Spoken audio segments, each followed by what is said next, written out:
hello, and thank you all once again for tuning into another live podcast episode of Outside the Box. It's been a little bit since I've done a show. I have so many projects going on, but I wanted to jump on here really quickly to discuss, which I think is a very, very important topic that kind of applies to everybody, and it is how to deal with dysfunctional family members. I will say dysfunctional people, and I'll go into later why I did not say that, but because I want to dive into the topic and bring out my guests. So before I do that, I just want to remind you all to please like, follow, share, subscribe, invite people to my page. Everything that I do is to inspire people and to help them navigate their walk with Christ or their Christian lifestyle. But if people don't watch the videos or don't know that they're there, then the message is not going to go much further than that. So please make sure you like, follow, and share to anybody who you think may be inspired or encouraged or need some of the topics that I discussed. Also, don't forget that you can watch my show on Roku via the Entertainment Theater. All you have to do is go on to Roku, look up Entertainment Theater app, download it. You will see my shows there. Daily, I have shows on there, and you can also see other shows, other podcast shows, and other independent creators also taking advantage of that platform. So, and I think that's it. Oh, and don't forget to tune into my show on Thursdays, which is About My Father's Business Thursday, where I highlight Christian businesses, services, and products. If you're interested in having your own spot on there to talk about your own service and you're a Christian and things like that, please reach out to me because I'm always looking for people to bring on and talk about, how God is working in their lives through their businesses. And again, today, the topic is how to deal with dysfunctional families. I think this is a really, really important topic because and when you're a Christian, it's almost unavoidable that you're going to have some kind of dysfunctional people in your family. And it's not always clear exactly how to deal with those people, especially from a Christian standpoint, when your flesh and your anger and stuff like that gets in the way. Especially when you have people that you're attached to that have an effect on your identity, your self-esteem, and stuff like that. Sometimes it'd be very difficult to know how to navigate those relationships. You have some people who go to the extreme and they don't want to tolerate anything and they condemn everything and they say that everybody is a devil. And then you have people who kind of put up with everything in the name of God and stuff like that. So I really want to kind of help people find some balance and some really practical tips and understanding about how to navigate those relationships, because again, they are a big part of our walk as Christians, is dealing with other people, whether it's your kids, your spouse, your family members, your friends. Just like God uses people to help us grow, the devil uses people too. So, but to go into this conversation today, I have two special guests. One has been on before, Aircinia Marshall. We did a show about blended families. And then my other guest is her first time on. She is a licensed, she told me what the P was, but I forgot. I think licensed professional counselor. Yeah. So we have some professional perspective on this topic as well. And I'll go ahead and bring the ladies out and you can learn about them a little bit more. And so thank you, ladies, so much for joining me today. I really appreciate it. Hello. If you want to go ahead and introduce yourselves and talk a little bit more about who you are and what you do so people can have a really good idea, I really appreciate it. So Natasha, since you're here for the first time, I'll go ahead and let you go first. Hello, I am Natasha Montgomery. Thank you again for having me and this opportunity to discuss this important topic. I am a licensed professional counselor as well as a certified life coach, and I own my own private practice called MBS Whole Health. MBS standing for Mind, Body, and Spirit. So I do counseling from a Christian biblical perspective. So I think it'll be a great opportunity to kind of merge together spirituality as well as kind of some of the professional counseling aspects as well in this conversation. Yeah, great. Absolutely. And I agree with that because a lot of times people try to, as Christians, they try to separate counseling from Christian. They think if you go to counseling, you're not Christian, and I've seen people really adamant about that. And that was actually a show topic that I wanted to do a while ago. I didn't get around to it. So I really like that you bring those two, because I do think counseling is important and that Christians should not have a stigma about going to counseling and things like that. So anyway, but thank you so much for the introduction. And Aircinia, if you want to go ahead and introduce yourself. Hello, everyone. I'm Aircinia Marshall. I am a entrepreneur, pastoral life coach. I'm a mom. I'm a wife. We juggle a lot of things over in our camp, and we have a blended family. So our ministry is Cocoon to a Butterfly. Ministry where we literally just teach others how to be who God called them to be. One of our ministries that we funnel through Cocoon to a Butterfly is our Blended and Victorious. It's a tough job when it comes to blended families, so we teach others how to blend their family God's way. So we love doing that. We love just helping others to see themselves the way that God sees them. So. Yeah, and I think, and I will post the show that we did about blended families because it's a little bit attached to this topic that we have today. It doesn't necessarily have to be, but a lot of times when you do have blended families, there's a little bit of dysfunction kind of sprinkled in there a little bit sometimes. So, but I'll post the show that we did about that underneath the comments if anybody's interested in checking that out. And so once again, thank you, ladies, for tuning in. Thank you for joining me today to talk about this topic. And so we'll just dive right in. So I will go first. And again, I want you ladies to both answer this question as well. Please feel free to reveal or admit whatever you want because it can be a delicate topic. So I'll go first with explaining my own experience with dysfunctional families. And I can tell you that I come from a pretty dysfunctional family. And I, didn't have the greatest childhood. There was a lot of abuse. There was divorce. There was fighting. I also grew up in the hood, which added another layer of dysfunction on top of that. Because when you grow up in environments where there's dysfunction everywhere, then you kind of think that dysfunction is normal. And then you kind of have to, I know a lot of my Christian walk has been God helping me to unlearn those things and to learn the right way to deal with people, see myself, relationships, because one of the main things about that is that it does affect your identity, especially if you're dealing with it as a kid growing up. And so that's a little bit about my experience with dysfunctional families. I have made it my aim as a mother myself of 5 to not repeat the patterns that I saw growing up. And then as we go through, I can probably explain a little bit more if anybody has specific questions about my experiences. I don't have any trouble answering them, but I would like to know what are you ladies' personal experience when it comes to dysfunctional families? I hear some noise. I'm not sure what that is. Do you ladies hear that? Yeah. Okay. Aircinia, you don't hear it? What's it sound like? Just background noise. Yeah. I don't know. Okay, so if you ladies could, if you're not talking, if you can mute, I think that will help. But if you're talking, then you can unmute. I think that will help. So,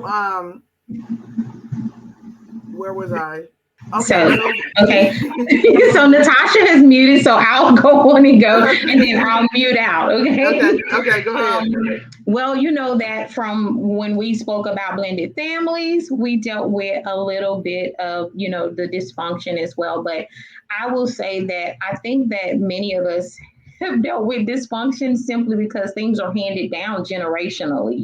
There are tons of things that are handed down generationally, and we think that it's okay. And we're taught, that family is family, and you have to deal with family no matter what, Yeah. And even with me, that has led to, just depression and not having the know-how to set boundaries with family, because you're always taught that because as family you have to just deal with it. Oh, that's just how they are. And so as I got older, as I got into counseling, and as I started to walk with the Lord, it had to be a point where I had to make a decision where I had to say, you know what, I'm going to have to draw boundaries, because if I don't draw boundaries, it's affecting who God is calling me to be.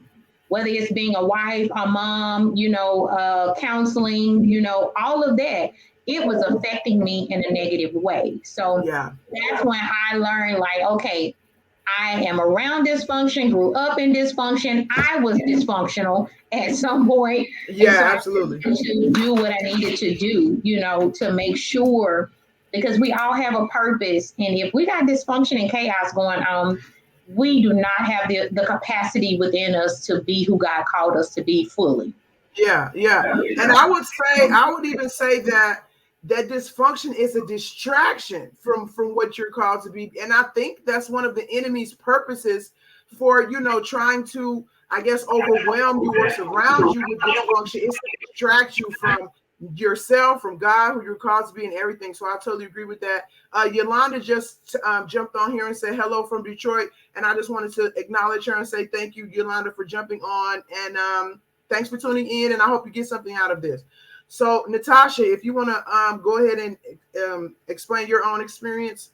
Yes, I definitely agree with Arsenia as far as the generational patterns, right? I think a lot of us, just from my own personal experience, growing up, a lot of kind of generational, we're taught to work. Like my parents, they worked a lot, they were always involved in church. So that was kind of the pattern, but knowing like that emotional piece is also very important. And I think as we become more aware of the importance of mental health and cultivating that emotional side, the attachment needs, kind of recognizing that some of those things were missing and recognizing, okay, how did I seek to get those attachment needs met growing up that weren't healthy? And like you said, going to counseling, being more aware of those things in order to break those patterns, and even being able to reconnect with their parents in a healthier way based on their increased understanding and knowledge. So I think generational patterns play a large play into that. Even thinking about the work that I had to do for myself. I grew up, mom, stepdad raised me,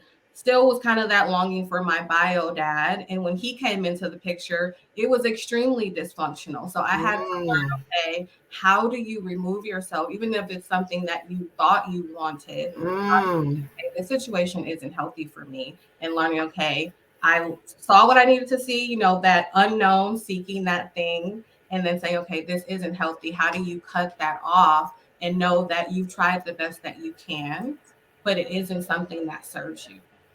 yeah. Oh my goodness, you said so much in what you're saying, and it's always been my belief um, that when the Bible talks about generational curses, that generational curses are actually learned behavior passed down through generations, and you're kind of stuck in that pattern, and that's what God comes to kind of release us from those patterns. Because if you don't have something else to kind of pull you out of that, you're almost bound to repeat it, and it kind of goes back to, I always talk about how the mind works. It goes back to the functioning of the brain. The brain functions on patterns. So it's very easy for us to pick up patterns and repeat them and not even fully understand that we're doing that, why we're doing that, and connect the problems that's coming from doing that. So it's not easy at all to really identify these things, especially when you have relationships with people like you talked about that you love, that you have some connection to, that you feel like you need.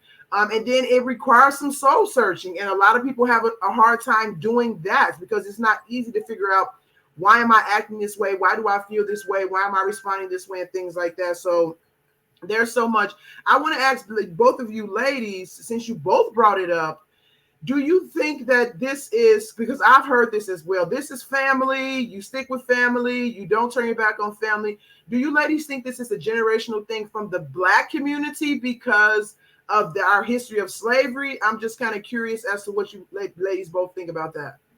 I definitely agree as far as it being generational trauma that we pass down unknowingly, as far as just accepting things that happen. Think about going back to slavery, right? There was a lot of things that were happening within the family that you literally could not talk about or you would lose your life. So it's kind of ignoring those things and saying we appreciate the sense that we have family so much that we want to hold on to that no matter the circumstance. So Yeah. that being carried down from generation to generation. So even if family, brother, mom, dad is toxic, hurtful, abusive in different ways, feeling like you have to maintain that connection no matter what.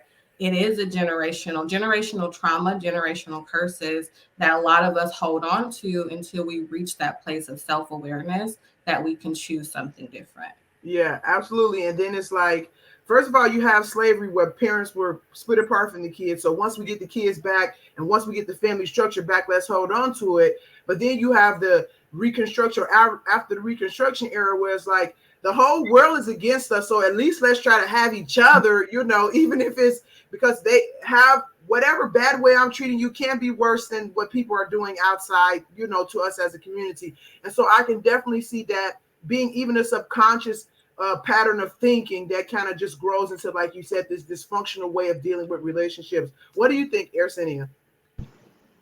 I absolutely agree because what I've often heard was that we don't speak about what goes on in the family and different things like that. And so it teaches us all to not accept accountability for our actions, but it also teaches the younger generation to just accept whatever, So we're kind of teaching them one thing and we're saying another thing. Don't let anyone run over you. Don't do this and don't do this. But yet we are allowing it within the family, all because we want to. It's most of the time about image, and looking a certain way, for society. And truth be told, everybody going through something, Exactly.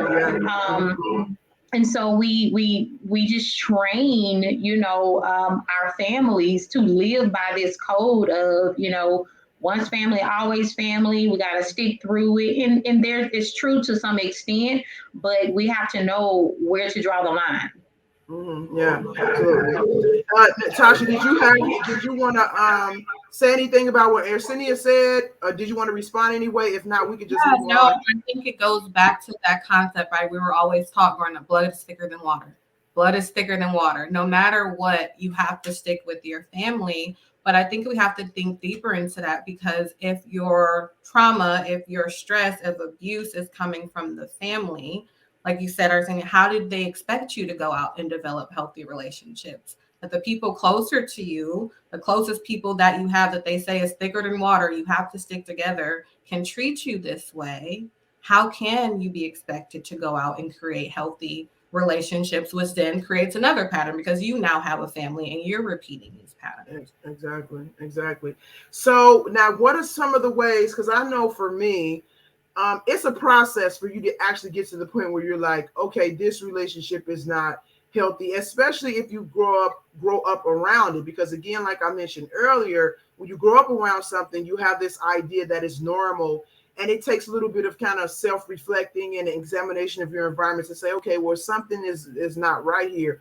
So what do you ladies think is the process that you went through to get to the point where you're like, okay, something needs to be done here? Like, I recognize that something with this relationship is not working. Okay. I think for me, kind of my process, I really had to remove myself from my home environment. So I grew up inner city Detroit in the hood. Is like you are your environment. And I moved away, went to college. And I think it exposed me to different things, as far as you don't really know what you're going through isn't necessarily normal until you're exposed to different things. So I think now we have a lot of people who have more exposure. We have more access to technology, the internet. We have more access to mental health care. So a lot of people are able to have that level of awareness to say, okay, something doesn't feel right. I don't think this was healthy. I didn't like how this is going. I can see myself starting to repeat some of those patterns. What are some steps that I need to take individually in order to stop this process from repeating? And what is some work that I need to do for myself to say, okay, I don't need to accept unhealthy behavior anymore. So it's kind of developing that self-awareness, developing boundaries to say, okay, these are things that I no longer want to deal with, which is hard, right? So you're doing all this self-work, you're doing all these things and trying to go back and say, okay, what does this mean for relationships that I have with my family? How does this look? If I'm the one doing the growing and improving, but they're still in that same environment, it takes some either maybe educating, right? Some conversations, some hard conversations, and establishing some really healthy boundaries. Yeah. Aircinia, what do you have to add to that? Absolutely, Natasha. Boundaries. I talk about boundaries all the time. I am the queen of setting boundaries. I will say that.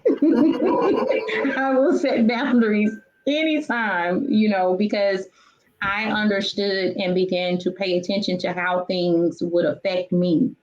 And like I said, for me, family is your first ministry that you have. And so when I got married, that was something that I really, really asked the Lord to help me with, was being able to know how to properly minister to my family as a wife and as a mom.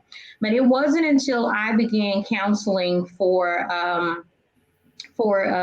Mercy Multiplied years ago that I began to really work on me. And the reason I say that is because we as counselors got a chance to sit in on the teachings, and we got a chance to do the praise and worship with the young women that came there for help. And so, when we were at Mercy, the thing was, in order to help someone else, you needed to make sure that you were healthy as well. And so while I was there, I had an opportunity to be around ladies who were also helping the young women in the home, but we all had to keep each other accountable because we knew that we couldn't help someone if we were not healthy. And so that began my journey of really, really looking at me and seeing what was unhealthy and what was healthy, and starting that journey of, digging in and looking at me and saying, okay, that part about me isn't healthy, and what do I need to do? And even beyond that, as I began to work on me, having transparent conversations with family. And when you have those transparent conversations with family about what's going on with you, or how your interaction with them and how it affects you, whether it's negative or positive, you give them an opportunity to understand where you're coming from, and you try to work with them, to stay on a level of where it's healthy. But in the event that that does not happen, you do have to draw healthy boundaries with family. And I always say, pray and ask God what those boundaries look like, because the flesh will say, cut them off and leave them alone. But that's not healthy, because want to make sure our heart stays pure, because we can't help someone if our heart isn't pure. And so that's been my goal, to work on me and being transparent enough and not hiding, because we were taught to just hide and not talk about stuff and act like it wasn't there. But once I'm transparent, if they're not able to handle my transparency, draw the boundaries, keep my heart pure, and keep praying for the individual and for the family, that this doesn't continue in the generations moving forward. Yeah. You said some things too. I want to kind of address them, but I want to kind of keep it in a pattern where people can kind of follow and actually get some tips and stuff from this. And so right now I want to focus on, how you identify that it's a dysfunctional relationship. But I think something that you said was very, very key, and I'm going to get to it in a minute. But I'll go ahead and answer the question for myself. And I tend to be a little bit more detailed, just how my brain works. And so for me, the people think, like, a lot of times when they say the death is mentioned a lot in the Bible. And so a lot of times we see death as just dying, just not being here. But death is anything that is not bringing the fruit of the Spirit into your life: positivity, love, encouragement, self-esteem, anything that's causing you to not grow or to stay in a certain spot, because that's what God does. He grows things. He's the creator of life. And so when you have those relationships in your life that are not contributing to your growth in a positive way, then that's when you know that something is not right. And so a lot of times people are not really able to identify those things right away. But if you have repeated bad habits that you're doing, you're depressed, you have an attitude, you're angry, it can even be something as simple as, you have an addiction to something. And so it could be shopping, it could be food, it could be a drug. And so all of these behaviors are usually indicators that there's some form of dysfunction going on. And it usually comes from the family. It's not always, but usually that's where it comes from. And so sometimes you have to take a deeper look at your behaviors and figure out why you're responding that way. Why are you never happy? Why are you always angry? Why do you do these things, as the Bible, as Paul said, I keep doing these things that I don't want to do. And so when you start to identify, again, it takes some self-searching, some soul searching. You identify, okay, where are these things coming from? And again, like I said, they usually come from relationships, and then you have to start kind of guarding yourself. Because another thing that the Bible also says is love others as you love yourself. And I think we really leave that as you love yourself part out a lot, because you have to be able to love yourself first before you can actually love other people. But we don't take the time to even know if we love ourselves, to nurture ourselves, to understand what loving yourself means. And so you can't, if you don't have that healthy self-esteem or the healthy love for yourself, it's going to be very difficult for you to maintain healthy relationships with other people, and even to draw boundaries, because drawing boundaries requires a level of self-esteem to be able to do that, especially when it comes to your family members. And so I just wanted to kind of pinpoint some of the ways that you can see that there might be something going on. A lot of times we know, deep down, we know that something's not right, but we make excuses for people. We don't want to let them go. We don't want to lose a relationship.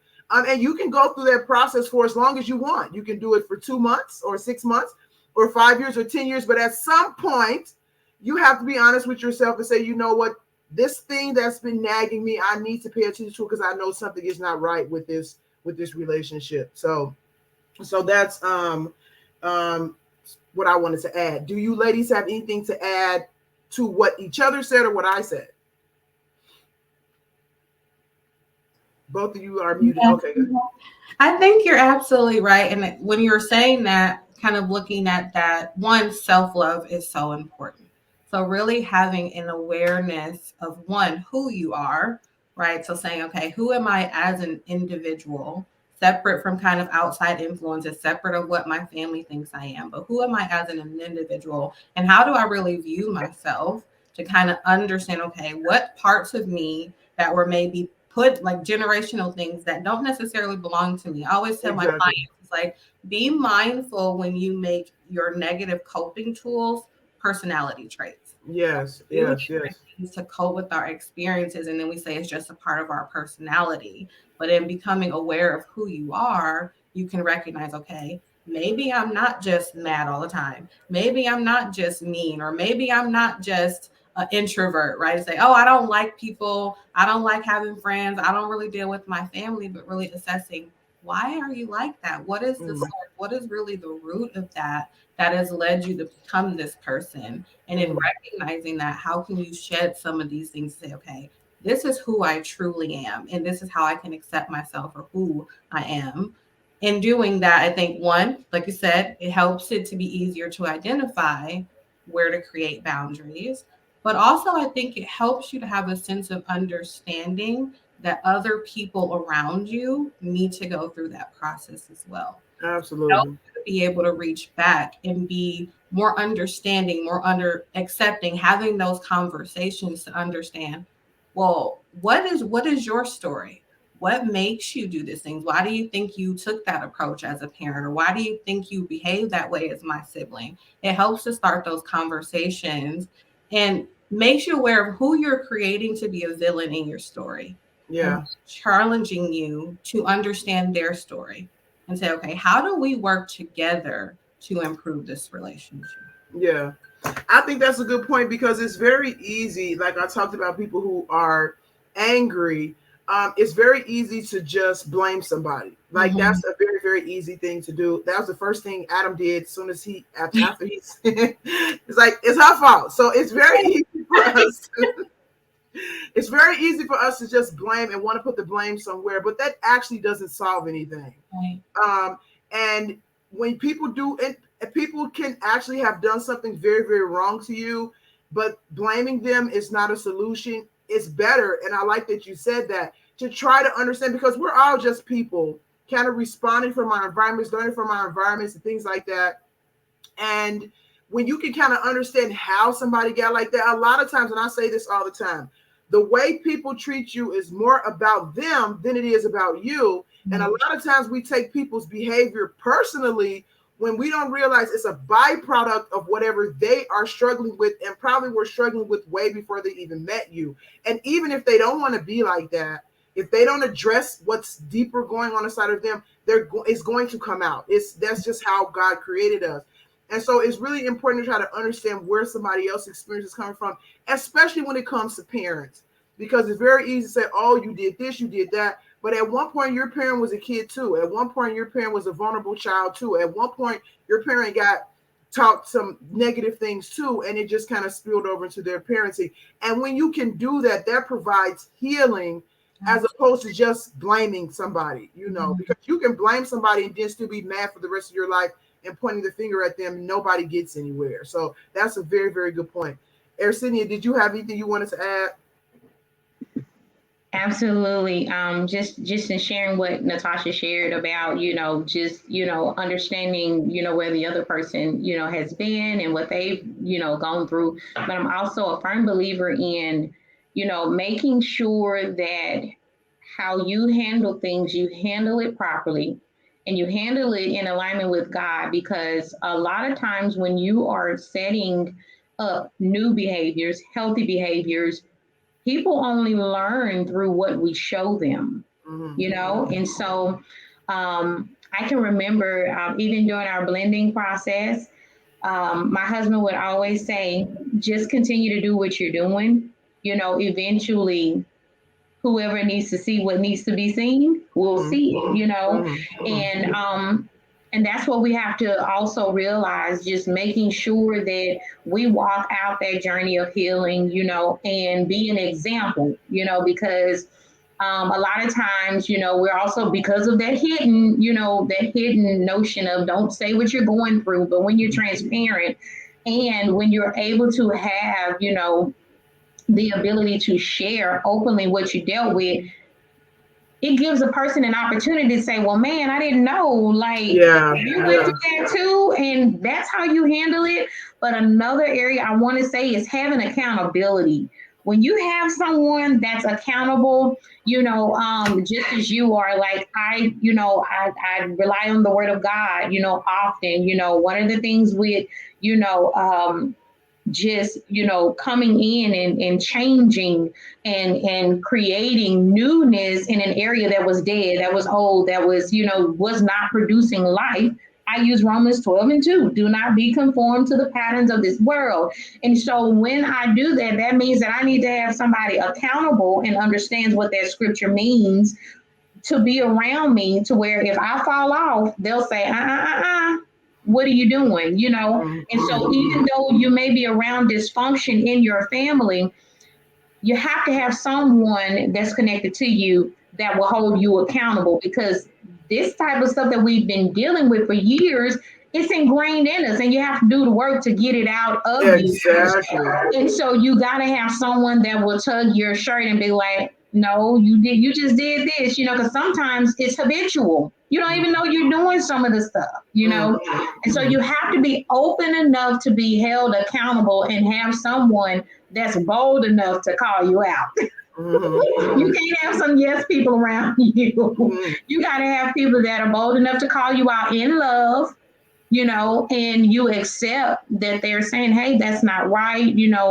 Let's see, why you're doing this. And, let's come up with healthier ways to deal with whatever it is that you may be dealing with, and so just to be specific, I'll say growing up, I kind of saw a struggle in marriages. Like, I did not see healthy marriages. So guess what?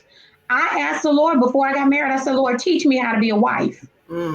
Teach me how to love my husband, and teach me how to stay married, and put me around others that have healthy marriages. You just have to do that, and you just have to be transparent enough to say what is going on in your family. You have to be transparent. That's the only way that generational patterns are broken, and that's the only way that you can change, is if you're transparent with what you've been raised up around, has been handed down. Yeah, I mean, so much that you said is just resonates with me. My brain is just churning here from the conversation in general. But I wanted to point out that a lot of these things, it's a lot of mental health things are in the Bible. And it's like sometimes people, they look at the Bible and they see, especially the Old Testament, which is a hot mess, but the killing and all that, and they miss the deeper lessons that are in there, because a lot of these things God is telling you, you know, how to operate. And so one of the things in the Bible is like bringing things to the light, because when something is hidden, it can't be dealt with. And again, it goes back to the way our brains are wired. Is wired on repetition. But another thing is awareness. Like all the marketing that you see, I don't care if it's politics, cigarettes, or whatever, is aimed towards grabbing your attention. Because once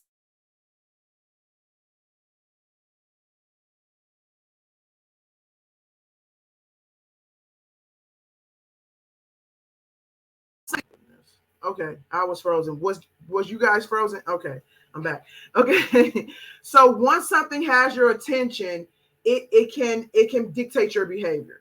And so if you're not aware, if you don't acknowledge what is in the dark and bring it to the light so that it can have your attention, you can't work on it. It's just going to continue to keep operating there in the dark, and you're going to be unaware of what's going on and just responding to what's going on in the dark as opposed to actually dealing with it. And so I kind of like that you mentioned that, because that's what goes to accountability. So sometimes people have trouble accepting that people that they love are dysfunctional, have brought kind of negative stuff into their lives. And that's one of the reasons why a lot of times they don't want to accept it. I know for me, a part of my dysfunction had to do with my parental relationships. And a part of me just did not want to admit that my parents were not who I thought they were, if I want to just simplify it. And it was a struggle, because it was like, if I thought that they were different from what I saw them, then what did that say about me? And it was just questions I didn't have the answer to. I didn't know. I didn't want it. Like, it was very overwhelming. But you have to be able to deal with it for yourself.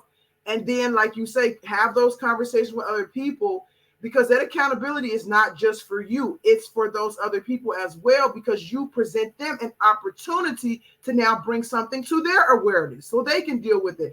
It's always a choice that we have to make to do these things, but we just have to do our part. And like what I feel both of you ladies are saying is that when you have people who are not willing to do their part of bringing it to their awareness and kind of working on it, then that's when you might have to draw some boundaries until they're ready. Sometimes they may not be ready at that time, but something you said may plant a seed and they might be ready later. So you never know. And you do have to leave your heart open for the opportunity should it come about. So great. I really love that. So Natasha, did you have anything you want to add, or that you were thinking about what was being said? Crystal Harris just jumped on here, and she's liking the conversation. She said true, and then she also said that's good. Thank you so much, Crystal, for watching. I appreciate your time.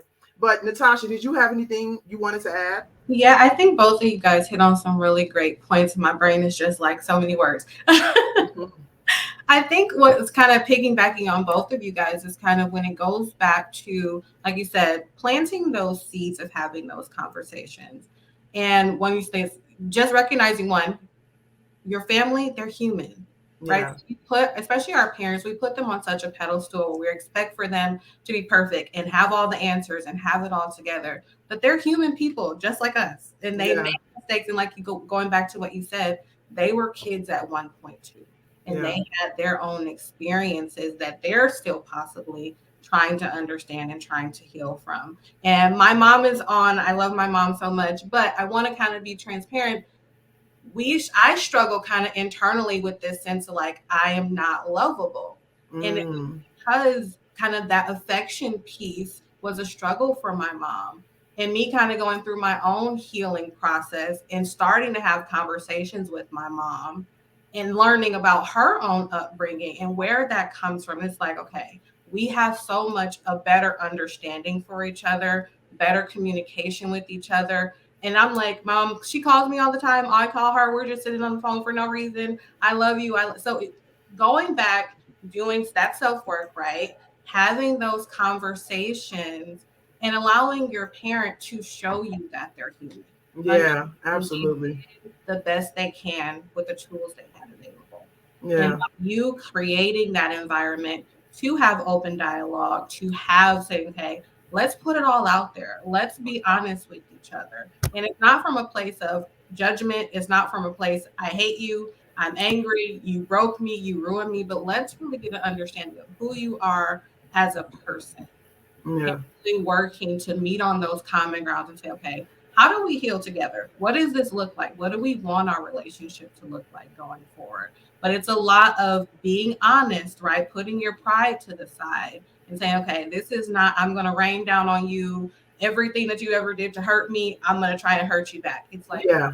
if you really want to heal some of that dysfunction, putting your pride to the side, having those open dialogues, being understanding, showing love, showing forgiveness, showing grace in order to get that relationship to a better place. Yeah, I totally agree with that because even my own dysfunctional relationships with my parents, you really have to get to a point where, like you say, you start to see them as people and you forgive them and allow them to just be people. Like it really boils down to God created us with needs, and everybody has them, regardless of skin tone, where you live, what country. We all have needs, and when those needs don't get fulfilled, a lot of the time, especially in our fallen condition, we conclude negative things about ourselves when those needs are not fulfilled.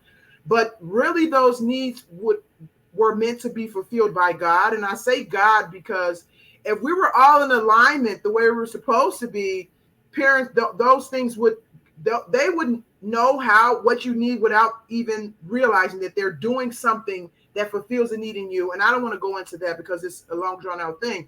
But my point is that we have to understand that when the people that we love the most don't fulfill those core needs that we have, we can always go back to God to get those things met. We don't have to necessarily stay angry with that person or in a stalemate with that person because our needs are not being met. God is the source. He's always been the source for those things.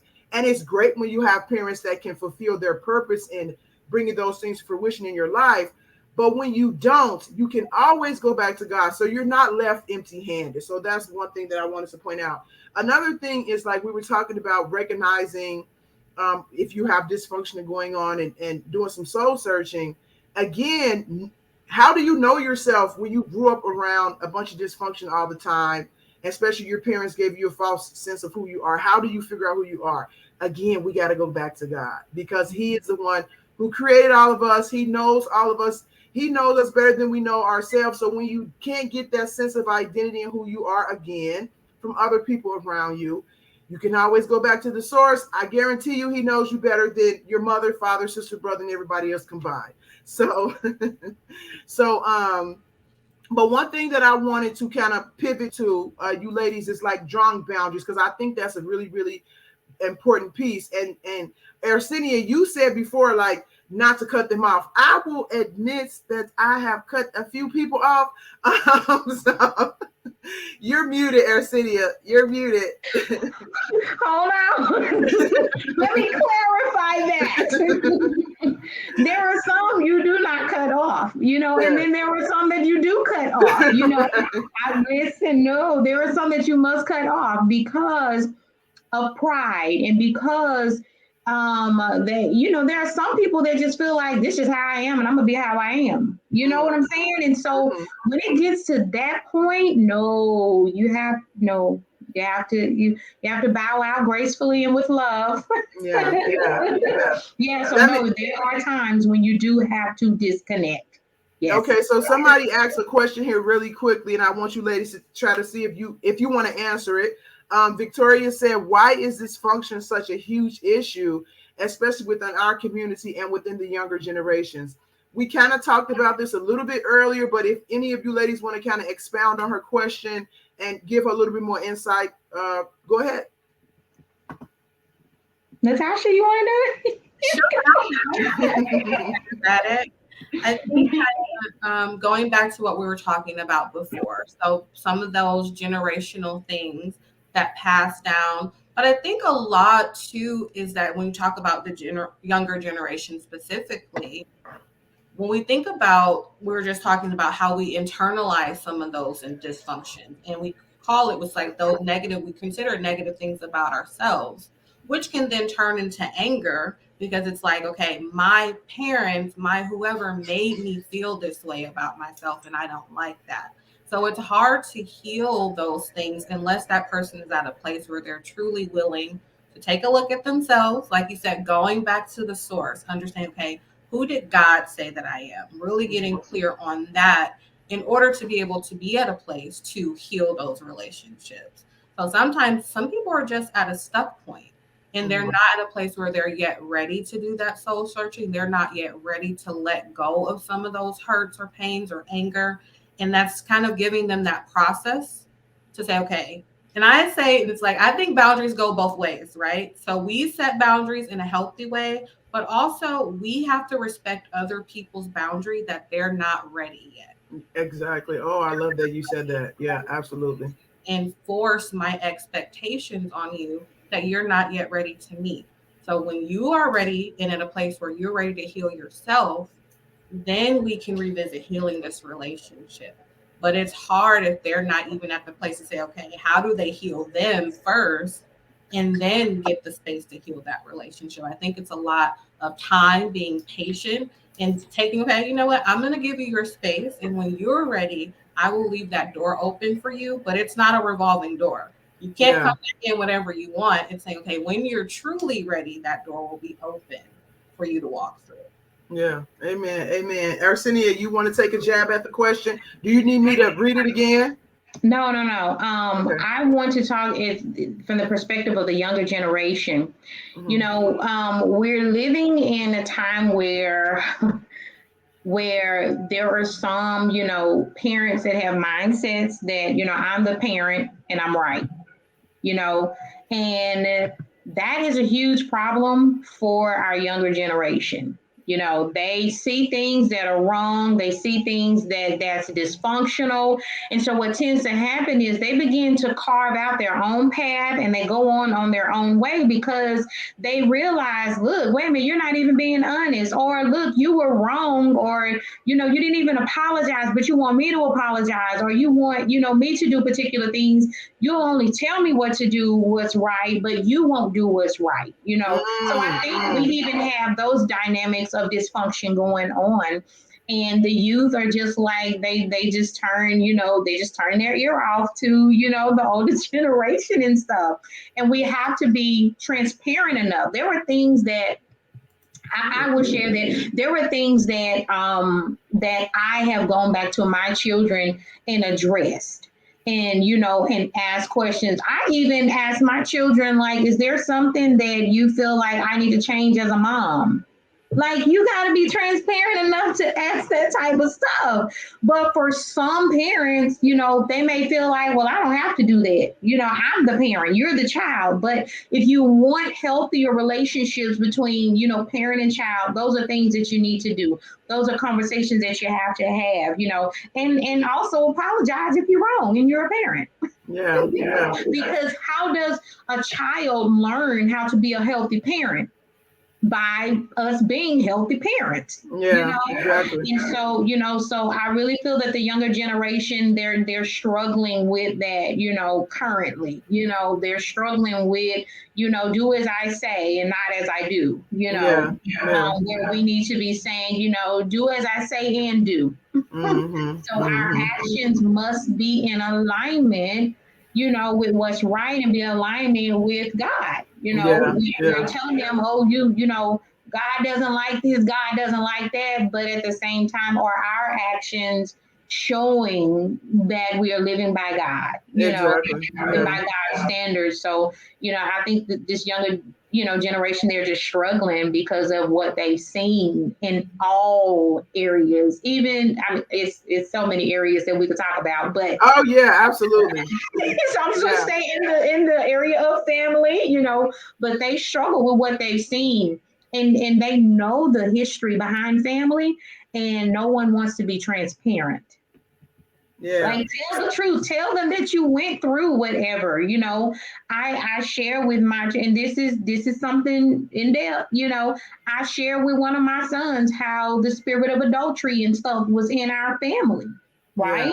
You know, that's dysfunction. Why? Because it come and tear up the family unit. Right. And I share with my child that, you know, it was in our family of generations, you know, but at the same time, no one talked to me about it. And at the age of 18, that spirit came for me.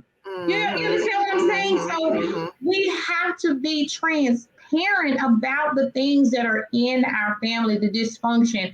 And it's so many things, you know, they did just gets handed down, you know, and it's like, don't say anything, you know, don't say anything. That's just the past. The past come for the current generation. Yeah, absolutely. So somebody here, it just says Facebook user.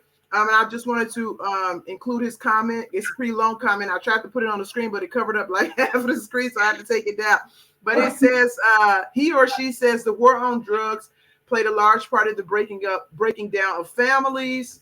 The children of that generation grew up with parents who were either in prison or hooked on drugs.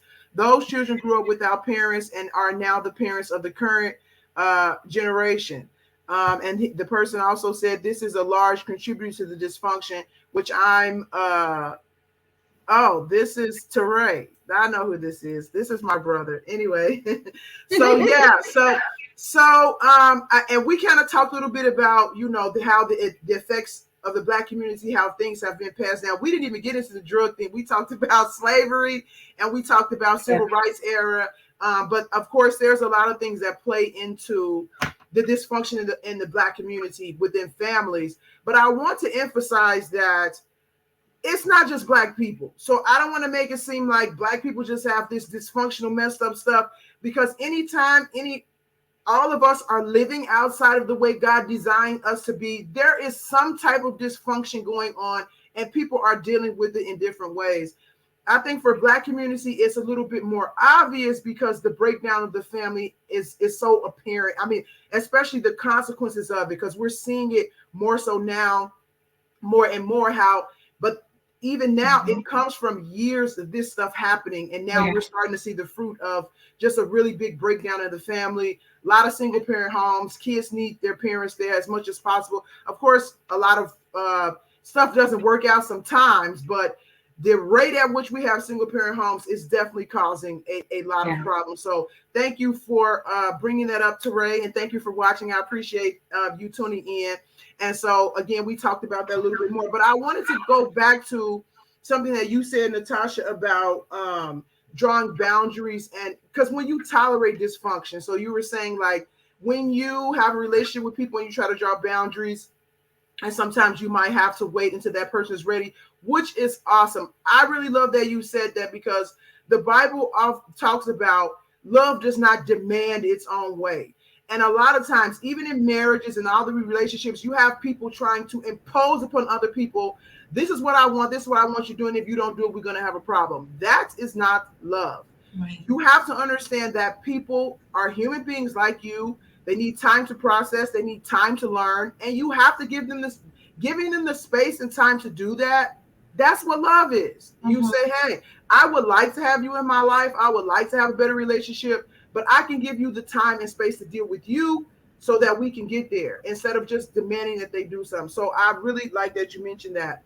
But one thing that I wanted to add to that is that when you tolerate the dysfunction, when you say, you know, I love you so much, I want you around, I know you are struggling with something, I'll just deal with it until you get there, you're actually creating that cycle of repeating the behavior, because you're not holding that person accountable, which means it's not in the forefront of their mind because they're not being held accountable for it, and they're just going to subconsciously keep repeating the behavior. But by you actually saying, look, I have to draw these boundaries, you're actually helping them. You're helping them to understand the cost of continuing that behavior and bringing it to the forefront of their mind and acting and creating the opportunity for them to ask themselves, is this really worth this relationship? And it causes them to do some soul searching.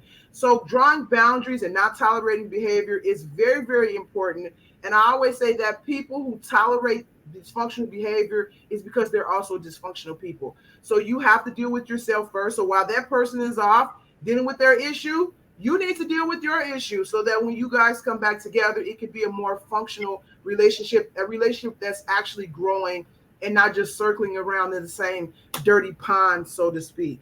But another thing I wanted to add is that leaving your heart open for that reconciliation, because we talked about cutting people off, which I have done, and I'm glad Aircinia let me know that it is necessary sometimes. Because I will be honest with you, sometimes it's like, did I really do the right thing? Because you feel bad, you feel guilty, you love people, you want to be around them, and sometimes you question if that's really the right thing. And so, but then of course, when you examine the situation, usually you kind of arrive at the same conclusion, or you say, let me go around the person again and say, oh, okay, now I see why I had to cut you off, because I can't deal with this for my own self. It's not to hurt the other person, but you, again, loving yourself first requires you to take care of yourself and your mental health, and not really allow people in your life that kind of pulls you away from that. So I wanted to say that too. I was going to say something else, but I lost my train of thought. But if you ladies have anything to say about the stuff that I just said about, drawing boundaries, accountability, things like that, or even what each other said before I said that. I will say, just with drawing boundaries, when we draw the boundaries, we must also be consistent with our boundaries, because if we're drawing boundaries on Monday, Tuesday, we just throw the boundaries out the window, it's not giving off consistency, So then that person is now like, well, you were okay with it on Monday. Now you're saying you not okay with it on Tuesday, and then you want to put the boundaries back in place, So even consistency keeps both parties accountable too, it keeps.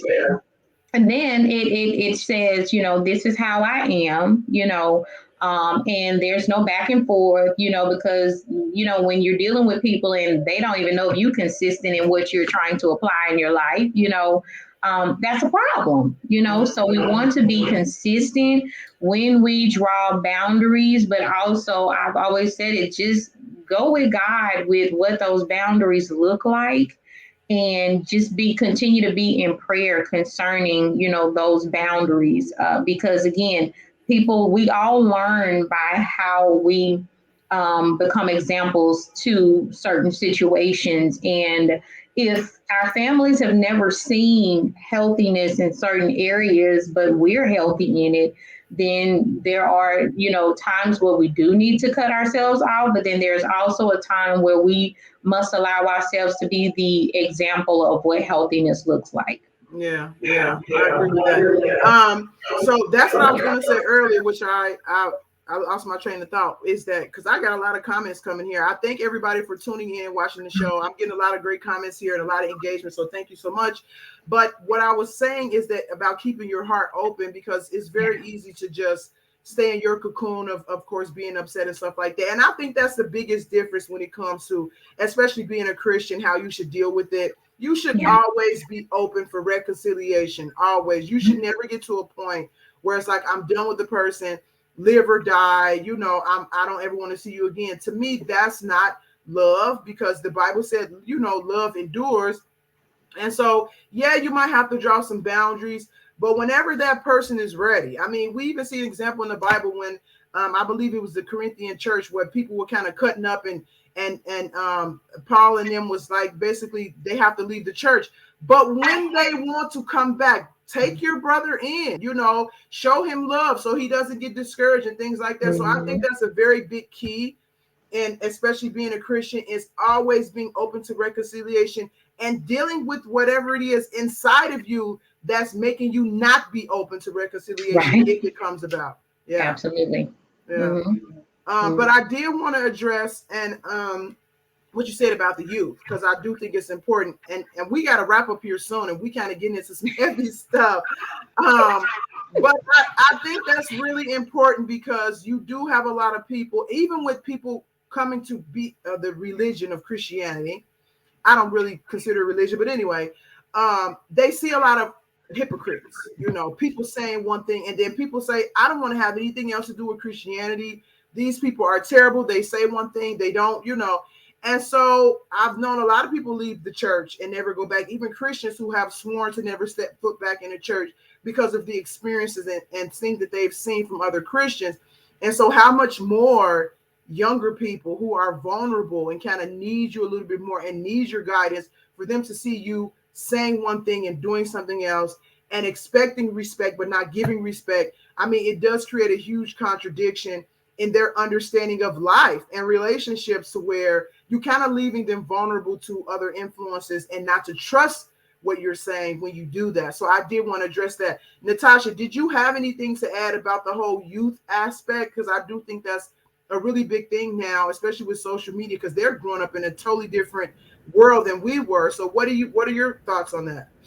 I definitely agree. And it's even kind of speak to the name of your podcast. I think it's time for people, especially, and I'm very passionate about merging spirituality and mental health. It's like we got to take kind of that in the box thinking when it comes to spirituality and religion and say, okay, how do we become more transparent and more relatable? Because I think the youth, they can see through all of that. They're like, okay, you're not being honest. You're not telling the truth, and they're still seeking that connection. They still need it, but because they can't find something in an authentic, transparent, realistic way, they're not going towards religion. They're not Yeah. going towards God. So I think kind of us people, kind of those who are in position of power, ministers, pastors, as Christians in the church, really being authentic and transparent about our story, because this walk with God is not easy. It's not No, it's not. hard. We're not like picking roses along the way. It is a process, and we all have our journeys, our struggles, our falls. So I think we have to be honest about that to create an environment that even seems useful for you. Because I Yeah. think they're searching. I think a lot of times, even going back into kind of the war on drugs and breaking up with the family, a lot of us have gone to our peers for support, our peers for knowledge and understanding. So for us, as far as being older, saying, okay, how do we reach back? How do we create a space to meet people where they are in order to draw that connection? And that Yeah. comes from a lot of honesty, and it comes from honesty with yourself. It's like, okay, you're not perfect. You have a story, you have a history, and not just keeping that for yourself, but using your experiences to help somebody else. Yeah, and I think that was the thing about Christ that was just so engaging. I mean, he was just, I mean, so truthful, so transparent, so honest. He wasn't even nice all the time, but that truth and that genuine love, I mean, it draws everybody. It will draw most people, because some people can't be drawn. But I think that's very, very important. Someone asked a question here and said, what about opening up but scared of getting hurt again? I think that's a really good thing to address, because that is a very real thing that you struggle with when you're trying to draw boundaries and reestablish relationships and things like that. So, what do you ladies have to offer for that question? And the question I'll read again really quickly is, what about opening up but scared of getting hurt again? Yeah, my approach, I think, is kind of if you set a boundary, and especially if you've decided to end that relationship for a period of time, my approach is if you are opening or if that person is circling back around, not to just get back to the day of day and just say, okay, we're going to see how this goes, but starting that off with a conversation. Like, Mm, okay, this is why we were separated for this period of time. These were the boundaries that we put in place. What are some things that we can do to work together to improve this relationship going forward? So it's not a just jumping back in and seeing, because it does leave you exposed. It leaves you vulnerable to additional hurt, additional potential trauma. So it's saying, okay, how do we come together, address the things that has happened, and create a plan on how to move forward in a healthy way? yeah, yeah. And I would even add that you really need to pray and ask God as well, because you may not be ready for that. Like you may, because a lot of times our desires kind of blind, and I don't say a lot of times, all the time, our desires blind up of stuff. And so if it's somebody that you really want a relationship with and they're coming back around, it could be a husband, you know, a parent, or somebody, any other type of family member that you have a real deep connection with, your tendency might be to just brush it under the rug because they're making an effort and now you want, but you need to really ask God if you're ready, because sometimes you're not ready, you haven't healed yet, and to know if, like, if you're, because it's not going to be smooth sailing, and that's just with relationships in general. And so if you're not ready for those ups and downs that are going to come when you and two people are growing together, you have to make sure you're strong enough to handle that too, and not now all of a sudden you thought you were over the past and the person did something and boom, there's a trigger. And now all the past is back, haunting you and messing with you and stuff like that. So I agree with that as well. Aircinia, did you have anything you want to add to that Absolutely. question about? Yeah, go ahead. Absolutely, to what both of you guys shared, and I'll use something, about me. I went through something about 2 years ago that really, literally shook my world as it pertained to relationships. And even when the Lord brought someone into my life to help me get through what I had gone through, um, because I had not fully healed, I could not fully see that person as someone that was trying to help me. So what happened was I started, like, in a sense, sabotaging what God has sent to me. Wow. And so that happens when we're not healed. We can't recognize what God has sent, to help us when we're not healed. And so it took some time for me to, I had to pull back. And I had to go deep diving with God, again, like, okay, Lord, there's still some stuff in here. It's still, when this happened, this made me feel this way. Or when this happened, it looked like what happened to me before. I literally had to talk to God about the things that was going on in the present, because he literally sent that individual to help me, to get me back on track, because I pulled back. I stopped doing ministry. I stopped helping people. And these are things that I love to do, because it's like, wait a minute, my relationships are crumbling. I started doubting who I was. I started worrying about how people viewed me, all this type stuff. And it just, it stifled me. It hindered me. And so I had to take the time to go back in the secret place with God, because I was not healed. I was not healed. I was not ready to be connected with individuals because everything looked the same. But it was only because I still had wounds that were not fully healed. Exactly. Oh my goodness. I can't tell you how many times I thought I was healed of something, and then later come back. I'm like, it's more. Okay. Now finally it's done. Oh, you get that feeling of the weight is lifted off of you. Okay. And then a few months later, there's more. Yes. And so you really have to allow, it's like peeling an onion. I don't think it's a better example that you can use, because that, especially when it comes from family, the root of that can be very, very deep. And God has to take it off of you in layers, because if he did try to take it off all at one time, you probably wouldn't survive it anyway. You probably would go insane. So he has to take it off of you in layers and layers and layers until you're actually able to get to the root. And the way that you know that, and I'm really glad that you mentioned this, Aircinia, is that how do you respond when you're in similar situations that look and feel?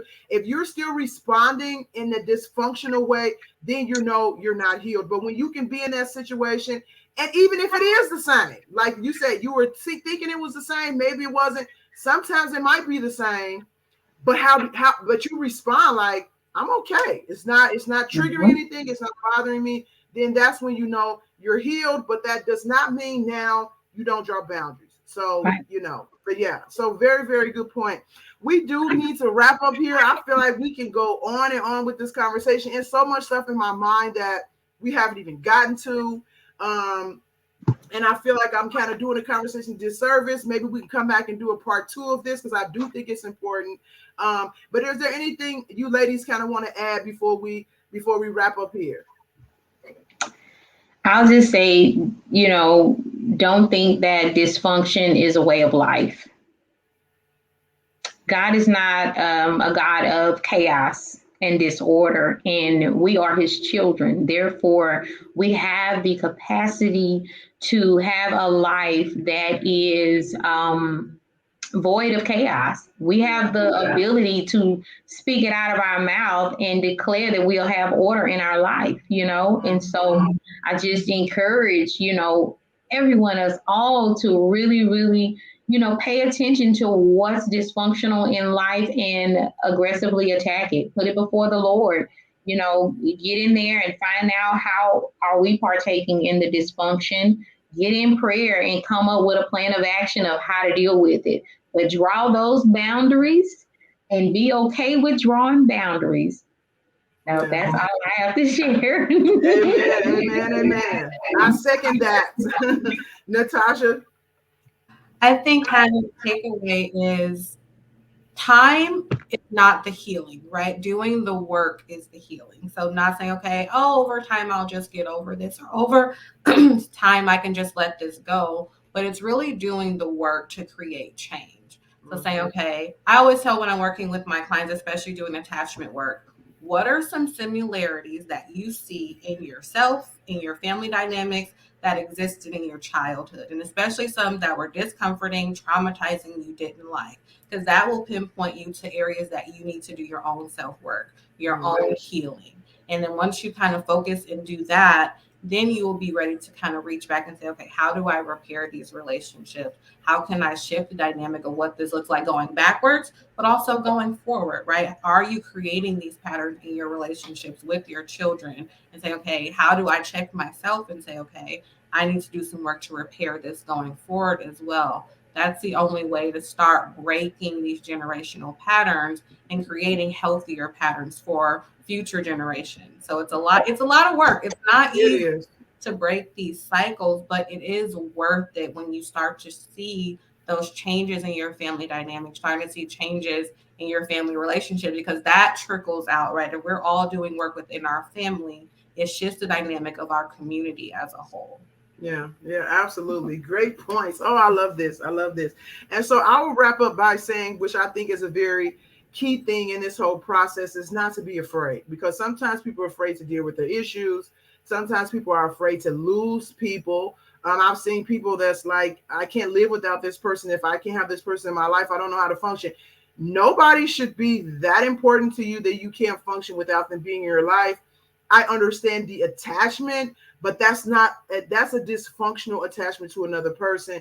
And the way that you deal with that, once again, you got to go back to God, because he will show you that I don't care if everybody else is gone, you still have him. And as long as you have him, you're okay. It doesn't mean you don't need other people, but it's not the end of the world if you lose some certain people. And God will always direct you, if you pray and you follow his leading, on the best path to reconciling those relationships. Because something that you said, Natasha, about doing the work, it is work. And sometimes you have people who are Christians that are so spiritual that they don't apply the practical things that need to be done, because this is what the Holy Spirit does. The Bible says the Holy Spirit will guide and teach you. That comes from practical tips, what you need to do. So it's not about this mysterious thing where, like you say, you just sit back and let time and you don't do anything. We have to do the work, and we have to let the Holy Spirit guide us on the work when it comes to ourselves and when it comes to dealing with other people. These are very, very key parts of our lives, that God created relationships. We didn't create relationships. God created these things, and he did so for a purpose. So don't let fear get in the way of you doing that. Fear is usually just an illusion that the enemy puts before your face to just try to stop you from doing stuff. And so you have to push past that fear. Don't be afraid to look deeper within yourself. Don't be afraid to hold people accountable, things like that. So be mindful of the fear. So that's my overall point. So thank you, ladies, so much for doing this today. I really appreciate it. It has helped me as well.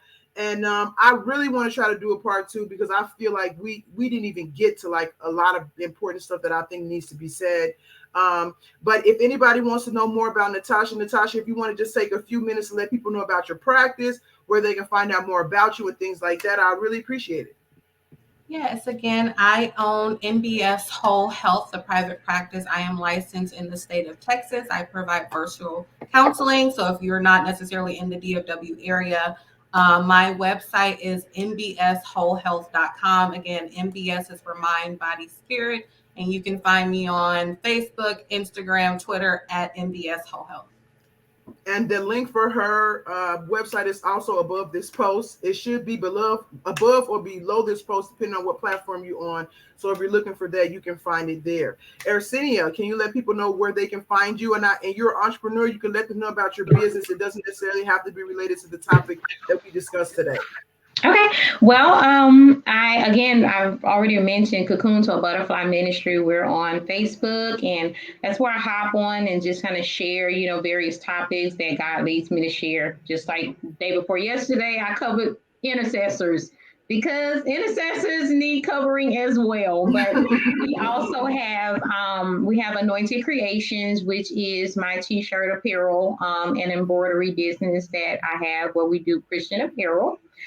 We also have a food trailer called Anointed Creations Kitchen, where we are known for our chicken on the sticks and funnel cakes, but we will soon be known for our pizzas because we're about to start doing pizza, but and Blended and Victorious is our baby, where we teach other families how to blend their family God's way, because the enemy is after families, so that's our heart, to help others build a godly family that can withstand the test of time. Yeah, absolutely, absolutely. And so thank you, ladies, so much once again. Everybody, if you're watching this now or later, please make sure you look them up on social media. Follow, like, and share me. Follow, all, like, and share all of us here today to keep up with what we're doing. And if we will be coming back for a part 2, which I think is very needed. But other than that, thank you so much for tuning in. You guys have a blessed day, and keep an eye out for me, not next Saturday, but the Saturday after that at 12 p.m. for my show, Outside the Box, where we'll be discussing divorce, which I think is another important topic that is not discussed enough in the Christian community. A lot of stigma there, but we'll talk about that in 2 weeks. All right. Thank you so much again. And you guys be blessed. And again, thank you, ladies, for doing this. Everybody be blessed. Bye. Thank you.